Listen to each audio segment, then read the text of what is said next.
Bismillahirrahmanirrahim. Assalamualaikum warahmatullahi wabarakatuh.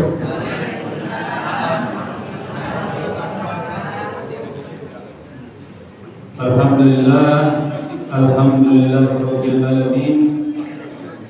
Wassalatu wassalamu ala asyrafil anbiya'i wal mursalin wa ala alihi wa ashabihi rasulillahi ajmain. Asyhadu an la ilaha illallah wa asyhadu anna Muhammadan abduhu wa rasuluhu la nabiyya ba'da, amma ba'du. Pertama dan terutama sekali, marilah kita selalu bersyukur kepada Allah Subhanahu wa taala. Alhamdulillah atas segala limpahan rahmat dan karunia-Nya sampai subuh yang ke berapa itu? 29. Subuh yang ke-29 ini alhamdulillah kita masih diberi kesehatan oleh Allah Subhanahu wa taala. Kita masih diberi kekuatan dan kita masih diberi kesempatan sehingga kita dapat melangkahkan kaki kita dan mengayunkan tangan kita menuju masjid yang sama-sama kita cinta ini dalam rangka menunaikan ibadah salat subuh secara berjamaah. Insyaallah akan kita lanjutkan dengan pengajian ini.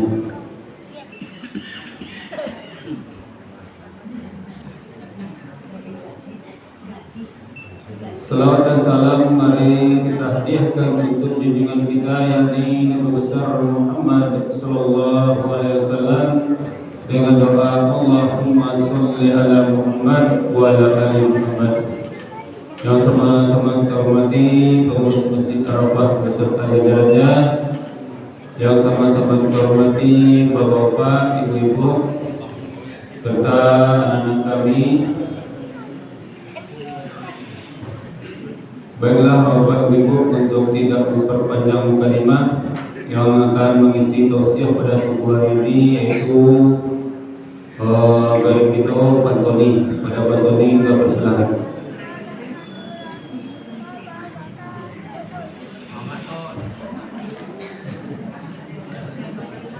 Assalamualaikum warahmatullahi wabarakatuh.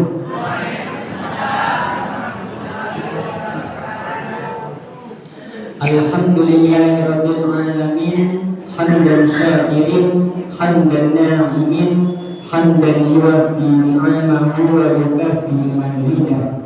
Ya Rabbana lakal hamdu kama yanbaghi li jalali wajhikal karimi wa azimi sultanik. Asyhadu an la ilaha illallah wahdahu la syarika lah wa asyhadu anna Muhammadan abduhu wa rasuluh la nabiyya ba'da, amma ba'du. Puji syukur kita ucapkan kepada Allah Subhanahu wa taala yang telah memberikan nikmat iman, nikmat kesehatan, nikmat kekuatan, nikmat kesehatan dan nikmat nafas sehingga kita bisa berkumpul di masjid yang kita jumpai ini pada pagi hari ini. Seandainya jika tidak ada udara atau oksigen Bapak Ibu, maka bisa jadi kita mati ya Pak Ibu. Seandainya hanya satu detik saja diberhentikan oleh Allah Subhanahu wa taala. Salawat berikan salam tidak bosan-bosannya kita curahkan buat junjungan kita yakni Nabi Muhammad sallallahu alaihi wasallam yang dengan getaran kata Allahumma shalli ala sayyidina Muhammad wa ala ali sayyidina Muhammad. Beliau adalah yang telah mengajarkan tauhid kepada kita semua, yang sehingga dari zaman jahiliyah kita bisa sampai pada zaman yang terang benderang seperti sekarang ini. Yang saya hormati Bapak pengurus masjid beserta jajaran, yang saya hormati Ketua RT 1 sampai 6, yang saya hormati bapak-bapak, ibu-ibu yang hadir pada pagi hari ini. Yang sangat saya banggakan adik-adik yang hadir pada pagi hari ini. Bapak-bapak, ibu-ibu, kami di depan ini tidak untuk mengajari bapak-bapak ibu-ibu, tapi kami yang belajar untuk mengisi seketik-seketik di depan bapak ibu-ibu.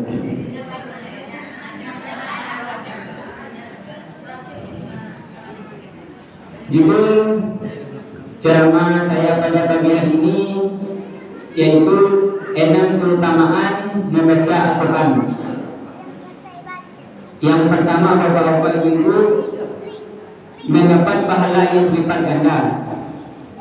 Bapak-bapak ibu, kita kan sudah ada kitab yang dibawa oleh Allah Subhanahu wa taala yang diwahyukan kepada Nabi Muhammad SAW, yaitu Al-Quran. Sebaiknya bapak-bapak ibu kita membaca Al-Quran itu dalam sehari itu kita sempatkan untuk membaca Al-Quran agar kita bisa mendapatkan pahala setiap harinya. Setiap huruf yang dibaca dalam Al-Quran akan mendatangkan pahala kebaikan. Bahkan jika seseorang belum pasti dalam membaca Al-Quran, maka seseorang tersebut akan dikasih pahala juga. Tapi walaupun kita belum pasti, bapak-bapak ibu, sebaiknya kita terus meningkatkan bacaan Quran kita setiap hari demi hari, bapak-bapak ibu, agar bisa menjadi lebih baik lagi bacaan kita.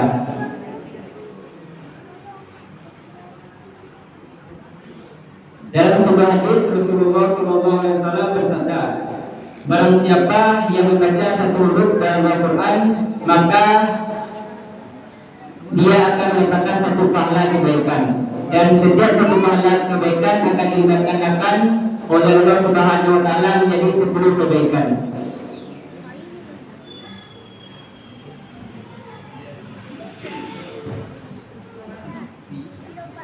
Aku tidak mengatakan bahwa alif lam mim itu satu huruf, tetapi satu alif satu huruf, lam satu huruf, dan mim satu huruf. Itulah sabda yang disampaikan oleh Rasulullah SAW. Nun, bapak-bapak ibu, itu kan berbagai yang saya sebutkan sebentar ini, bapak-bapak ibu. Kan cuma satu, bapak-bapak ibu. Cuma membaca nun itu kita sudah bisa mendapatkan satu pahala kebaikan dan akan dilipat gandakan menjadi 10 kebaikan, pahala kebaikan. Kan cuma sebentar kita membaca Al-Quran itu, bapak-bapak ibu, kita sudah mendapatkan pahala kebaikan. Mengapa pada zaman sekarang, bapak-bapak ibu, kita lebih banyak main HP dan kegiatan yang lain tidak bermanfaat, bapak-bapak ibu? Sebaiknya main HP itu kita ganti dengan membaca Al-Quran setiap harinya agar kita bisa mendapatkan pahala kebaikan. Yang kedua, bapak-bapak ibu, memberikan syafaat di hari kiamat. Dari Abu Umamah, ia berkata, saya mendengar Rasulullah SAW bersabda, Iqra'ul Qur'ana fa innahu ya'uti yawmal qiyamah syafi'an li ashabi. Yang artinya, bacalah Al-Quran karena sesungguhnya Al-Quran itu akan datang pada hari kiamat untuk memberi syafaat bagi yang membacanya.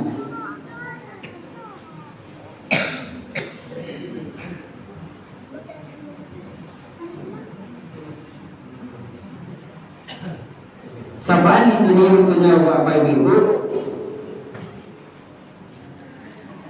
adalah pertolongan atau perantara yang diizinkan oleh Allah Subhanahu wa taala kepada nabi, rasul, malaikat, orang soleh untuk meringankan beban, menyelamatkan dari neraka atau memasukkan orang mukmin ke surga.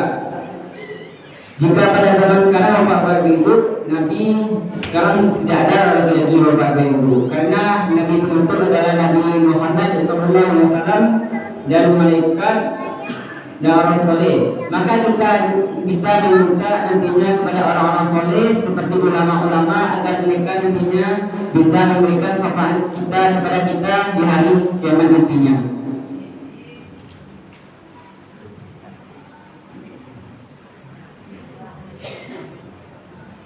Baiklah sahabat ibu, saya singgung sedikit Bapak Ibu jenis-jenis syafa'at.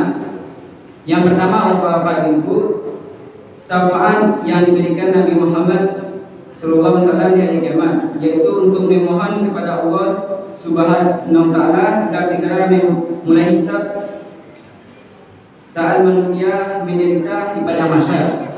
Yang kedua Bapak Ibu, syarat masuk surga tanpa hisab.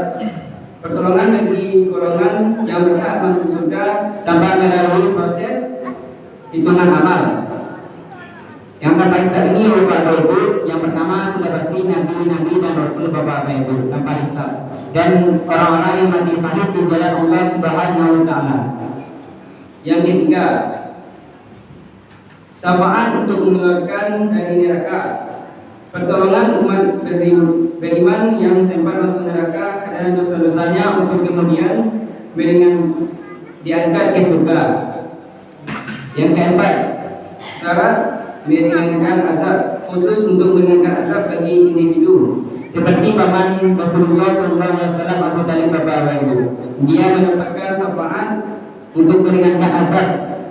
Bisa jadi karena keponakannya nanti ingin memberikan syafaat untuk pamannya Bapak Ibu. Syafaat untuk meninggikan derajat, meninggikan kedudukan akhirat ahli surga ke tingkat yang lebih tinggi, yaitu syafaat yang diberikan untuk kita menuju surga ke tingkatan yang atas Bapak Ibu.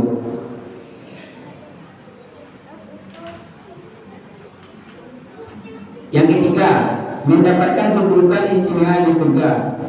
Bagi kita yang rajin membaca Al-Quran, menghafal dan mengamalkan Al-Quran dalam kehidupan sehari-hari, maka Allah akan menyediakan tempat kita yang istimewa di surga. Rasulullah SAW bersabda, akan dikatakan kepada orang yang membaca Al-Quran kelak di akhirat, bacalah dan naiklah derajatmu, bacalah dengan tartil, perlahan-lahan sebagaimana engkau dulu membaca dengan tartil di dunia. Sesungguhnya kedudukanmu adalah pada akhir ayat yang kamu baca. Hadis riwayat Tirmidzi dan Abu Dawud. Kalau di dunia Bapak Ibu,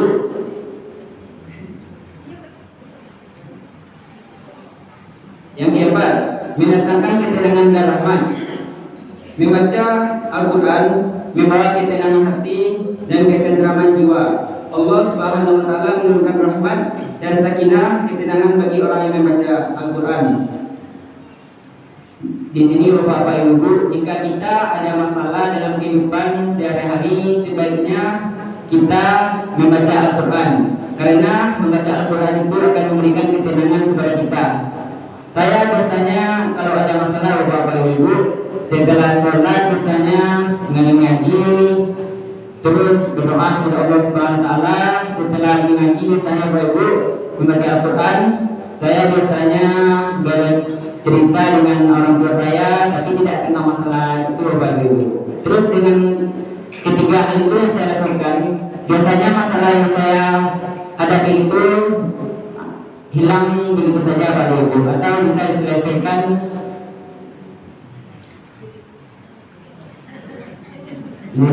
Bapak Ibu.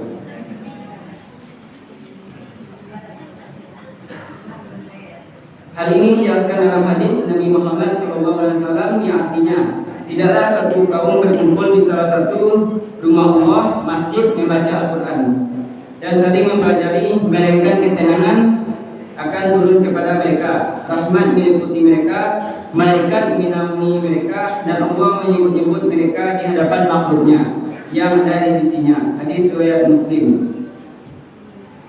Yang kelima Bapak Ibu, menyinari hati dan wajah. Membaca Al-Quran secara konsisten akan menyinari hati dan wajah orang yang membacanya. Maksud menyinari hati dan wajah ini Bapak Ibu, maka wajah, jika seseorang itu membaca Al-Quran, maka wajahnya itu akan bersih Bapak Ibu. Bersih itu bukan hanya putih Bapak Ibu, bisa jadi dia agak gelap sedikit, tapi walaupun dipandang wajah itu tetap cerah Bapak Ibu dan menunjukkan hati.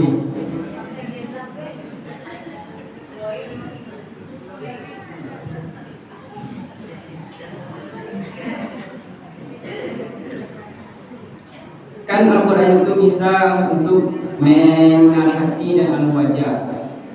Dari hal tersebut Rasulullah SAW bersabda, sebaik-baik kalian adalah orang yang mempelajari Al-Quran dan mengajarkannya.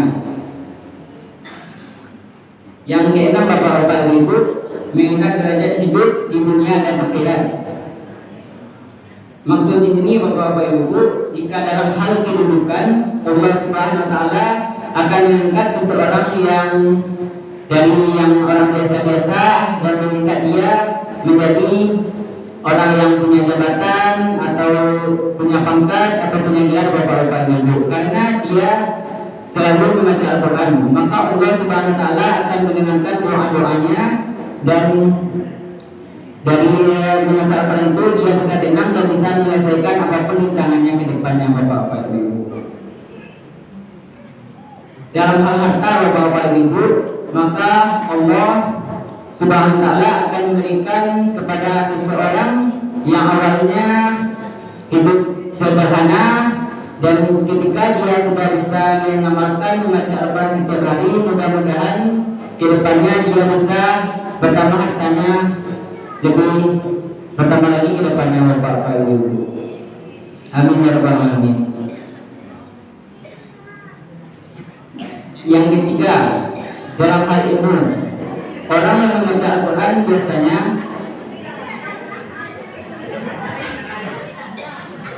ada selanjutnya Bapak Ibu, orang yang mengangkat derajat tersebut akan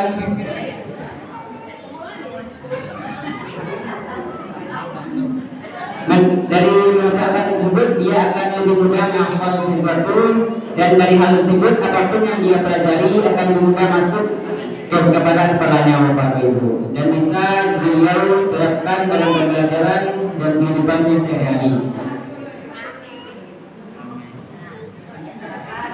Baiklah, hanya itu yang dapat saya sampaikan Bapak Ibu.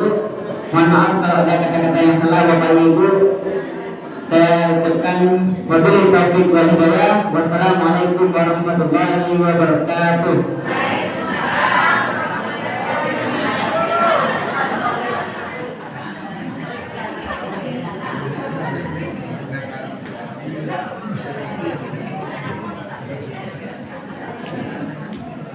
Terima kasih untuk kepada mari ke lapor. Hah?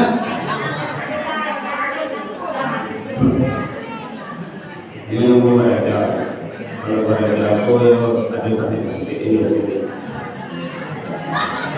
Untuk selanjutnya mari kita dengarkan pengarang dari ketua masjid kita kepada Ustaz Budi kita persilakan.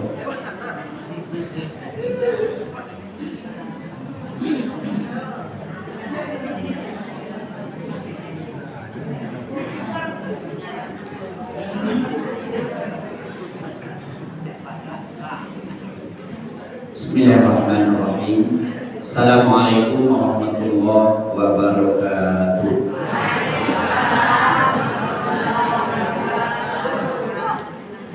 Innal hamdalillah nahmaduhu wa nasta'inuhu wa nastaghfiruh wa na'udzu bihi min shururi anfusina wa min sayyiati a'malina.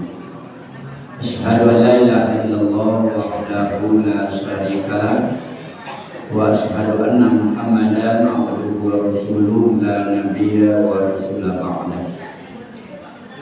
Bapak-bapak dan ibu-ibu, subuh ini saya sengaja minta waktu kepada panitia terkait dengan kondisi kita hari ini. Kita sudah berada di hari yang ke-29 Ramadan 1447 Hijriah. Ibu-ibu dan bapak-bapak, dalam penetapan awal bulan dalam bulan Syamsiah dan bulan Qamariyah itu kan berbeda. Untuk pelaksanaan ibadah terutama Ramadan dan Idul Fitri, Idul Adha, itu itu sudah pasti mengacu kepada bulan Qamariyah atau istilah awalnya bulan Arab. Nah, dalam penetapan awal bulan Qamariyah atau bulan Arab itu ada dua metode, ya, ada dua cara yang dilakukan. Cara itu yang pertama ada namanya hisab dan ada namanya ru'yat. Hisab itu artinya berdasarkan penghitungan,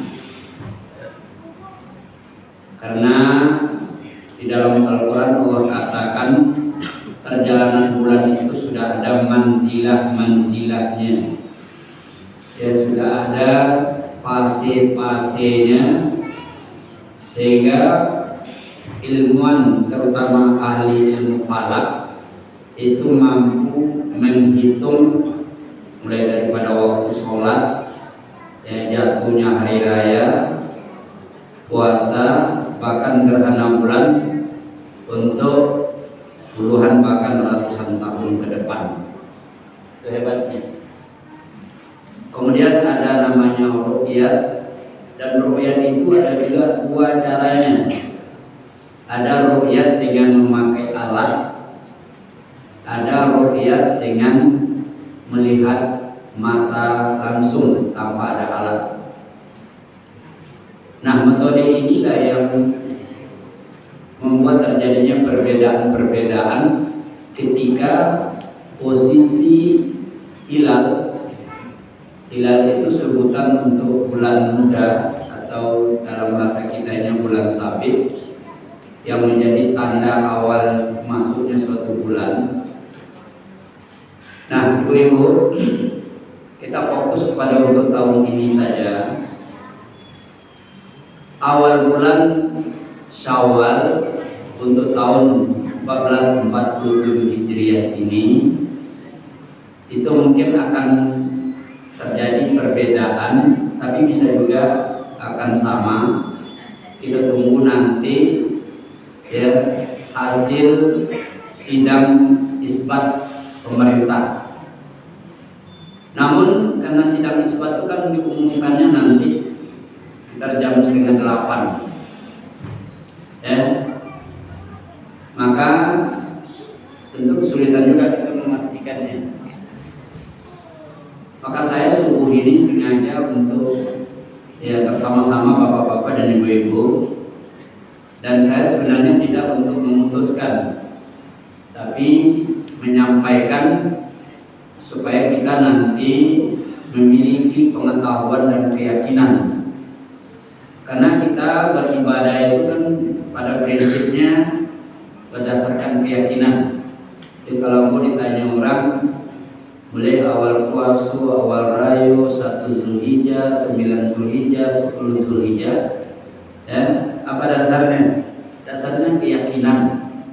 Keyakinan itu dari mana datangnya? Dari pengetahuan. Pengetahuan itu dari mana datangnya?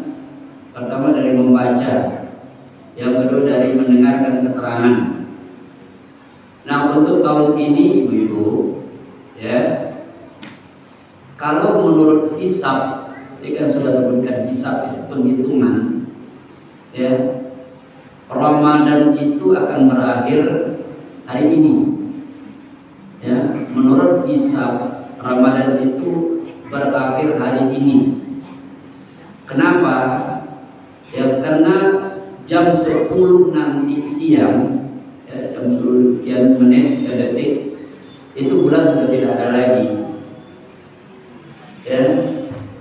Dan ketika nanti matahari terbenam pas waktu awal maghrib, ya, ketinggian hilal itu untuk wilayah Indonesia itu berkisar antara 0,19 sampai nanti dengan 3,13. Itu hasil dari pusat laboratorium. Nah, ibu-ibu, perkiraan jika ini terjadi, orang yang melihat bulan dengan alat atau melihat bulan dengan mata telanjang akan kesulitan untuk melihat. Tapi dia ketinggiannya untuk di Merauke, di Irian Jaya itu baru sekitar 0,13 derajat, ya, tapi sudah di atas ufuk. Kalau untuk wilayah terbarat Indonesia, yaitu di Aceh, yang nanti pusat pemantauannya ada di Lokna namanya, Pak Anda ya Pak yang pernah ke sana, ya, diperkirakan ketinggiannya sudah mencapai 3,13 tinggi. Nah, kalau untuk daerah Timur Tengah, ya, Arab Saudi, Uni Emirat Arab dan semua yang lainnya itu sudah mencapai 4 atau 5 derajat. Jadi kalau untuk Timur Tengah termasuk Makkah tidak ada perbedaan, ya. Untuk 1 Syawalnya itu akan jatuh besok. Tapi untuk kita, apalagi negara yang tergabung dalam MABIN namanya, MABIN itu adalah kerjasama Menteri Agama Brunei Darussalam, Indonesia, Malaysia, Singapura, ada 4 Menteri Agama menetapkan, ya, ketinggian hilal itu mesti di atas 3 derajat. Kalau dulu 4, sekarang sudah dipindahkan menjadi 3 derajat. Maka kemungkinan, ya, akan terjadi nanti namanya imkanul ru'yah. Nah, dari situ Bapak Ibu, ya, terjadi perbedaan berdasarkan hisab, apakah itu oleh Muhammadiyah, apakah itu oleh ahli ilmu astronomi, ya, itu akan menetapkan 1 Syawal itu besok, dan hari ini menjadi hari terakhir untuk Ramadan. Nah, bagaimana dengan kita? Ya, bagaimana dengan kita? Itu terpulang nanti kepada kita semua. Dan kalau ditanya kepada saya pribadi, ya, kalau ditanya kamu, ibu dan bapak, maka saya akan berhari raya besok. Ya, untuk masih kita nanti kita sepakati saja. Apa dasarnya? Pertama, ketinggian bulan itu kalau sudah 3 derajat itu, berarti kalau tunggu diulang 2 itu lagi, ya, lewat 3 derajat lewat. Yang kedua, Syakban kemarin juga sudah dibulatkan jadi 30. Tidak ada dalam perhitungan bulan Arab yang saya pelajari dalam ilmu falak yang bulan Arab itu berturut-turut 30 hari. Ya. Kemudian kita lihat pula sejarah di masa Rasulullah. Di masa Rasulullah 8 tahun Rasulullah berpuasa, hanya 1 kali saja 30 hari, selebihnya 29 hari. Itu dasarnya. Ya. Kemudian jika kita kembali ke belakang, awal Ramadan kita kemarin kan kita mengikut perhitungan hisab. Ya. Kenapa? Karena memang dalam hisab kemarin baru -2. Artinya kalau tiba diulang tuh rumah suka pintu sampai baru dulu lagi kan. Ya. Maka itu dasarnya kenapa saya secara pribadi puasanya Kamis. Lalu ada orang yang ngecek, Pak, puasa dulu berdasarkan pemerintah, rayo kini berdasarkan hisab. Saya jawab, saya tidak berdasarkan itu. Saya berdasarkan keyakinan. Dan Ramadan itu usianya 29 atau 30 hari. Tidak ada masalah. Dan jadi kalau ada orang yang puasanya memulai Muhammadiyah tapi berhari rayanya berdasarkan pemerintah, baru itu salah. Kenapa? Berarti dia puasanya 31 hari.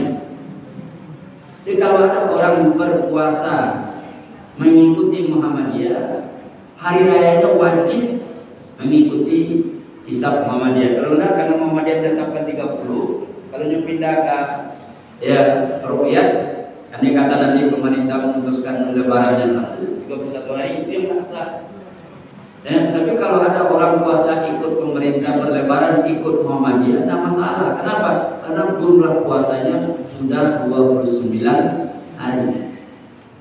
Jadi jangan Bapak Ibu beranggapan ini tidak ada tidak istiqomah atau tidak punya prinsip. Kita beribadah berdasarkan keyakinan kita. Bapak Ibu, saya sudah mengkonfirmasi karena memang di Nanggalo ini ada 74 masjid mushola dan itu sudah saya konfirmasi tentang berhari rayanya. Maka hampir 90% itu hari rayanya besok.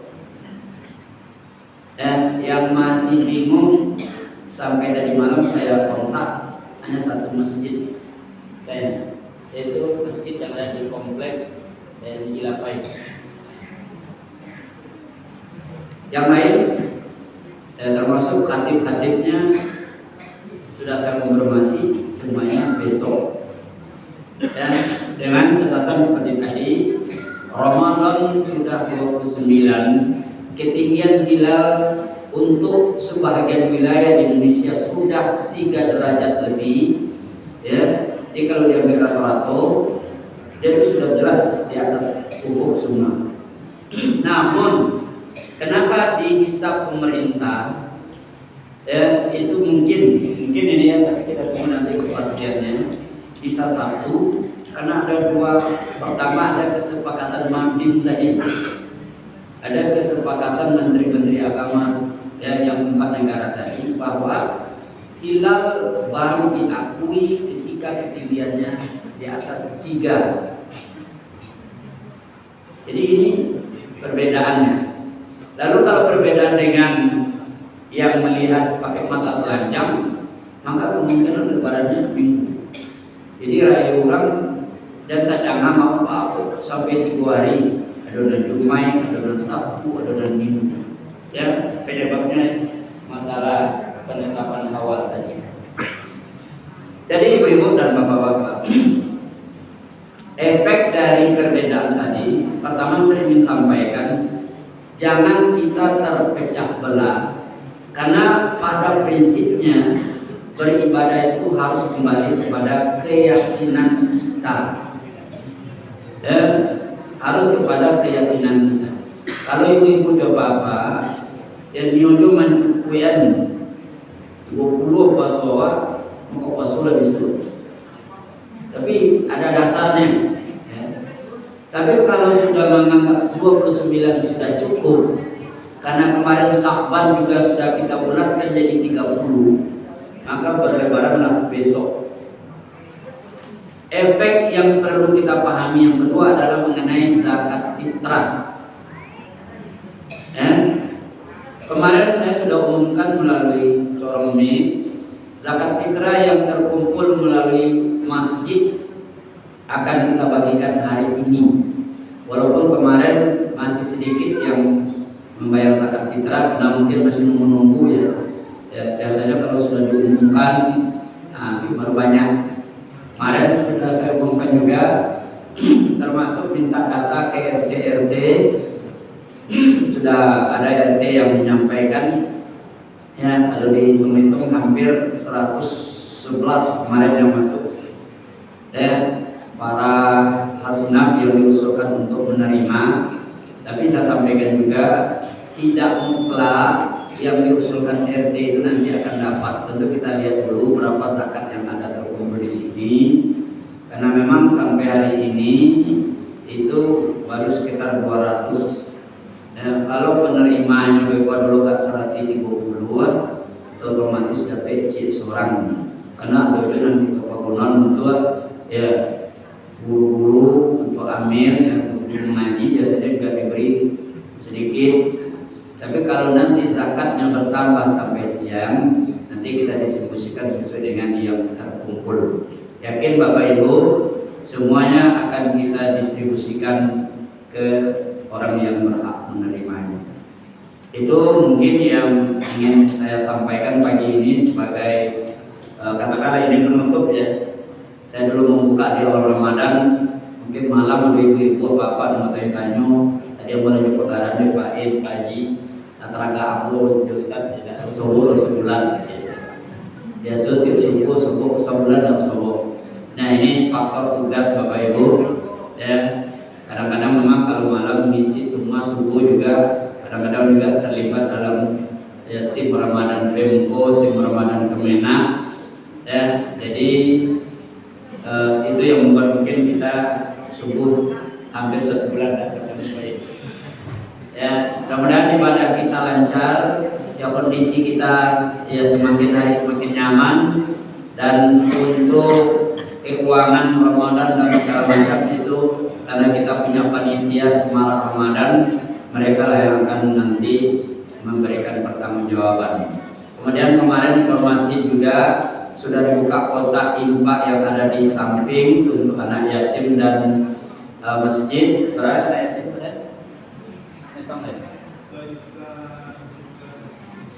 Ya sekitar 1 juta sekian ya untuk masjid dan juga untuk anak yatim.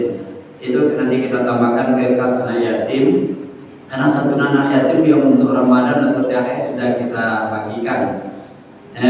Mungkin ada yang belum mengambil ya, kalau memang termasuk kota orang yang berhak menerima silakan hubungi Pak Dedi sebagai bendahara masjid.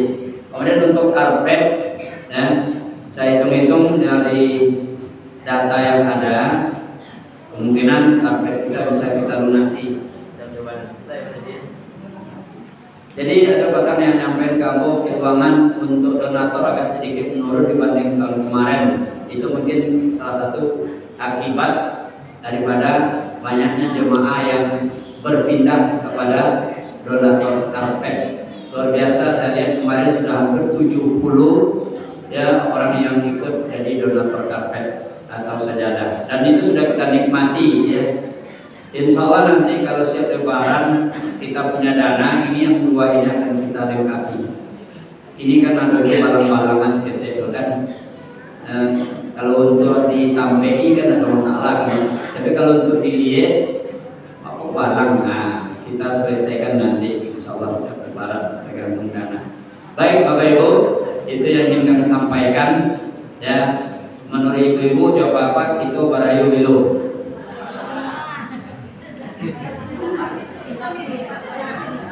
Tidak apa-apa Pak. Jadi keyakinan ya, jangan ibu bapak mengatakan Pak El suruh lah ya. Nah ini kecil itu apa? Keyakinan kita ya. Kamu lagi tadi penjelasan supaya awak memiliki keyakinan. Kalau memang Yudhisur kita barayo, kita coba mengkonfirmasi kepada khatib kita. Karena kayak gitu, banyak kepada masjid yang menelepon minta dicarikan khatib, karena khatib yang sudah ditunjuk dari luar daerah banyak yang nggak mau datang. Ini kita lagi. Dan khatib orang ya, itu saja Bapak Ibu yang akan bayar zakat fitrah pagi ini kita tunggu ya. Dan nanti siap asar selambat-lambatnya ya, akan kita bagikan. Semoga apa yang kita sampaikan ini bermanfaat. Dan terakhir mohon maaf Bapak Ibu, pertama sebagai organisasi pengurus masjid, mungkin Bapak Ibu kurang terlayani di masjid ini untuk beribadah. Ingat, dan kami sudah bekerja semaksimal mungkin untuk kenyamanan kita. Namun kalau ada nanti hal yang kurang mohon dimaafkan dan tolong berikan masukan. Secara pribadi saya juga minta maaf kepada Bapak Ibu semuanya karena penuh dengan kekurangan, penuh dengan kesalahan-kesalahan ya.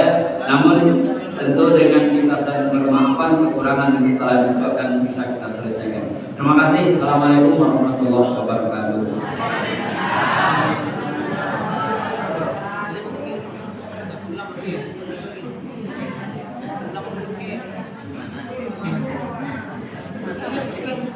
Terima kasih kita ucapkan kepada ketua masjid kita yang telah menyampaikan amanah.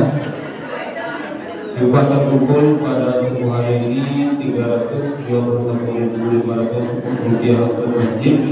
Upah yatim 122.000 rupiah. Terima kasih kepada Bapak Ibu yang telah menyumbangkan sebagai rezekinya. Semoga dibalas pahala Allah Subhanahu wa taala. Kami sebagai pengacara mohon maaf atas segala kesalahan. Assalamualaikum warahmatullahi wabarakatuh.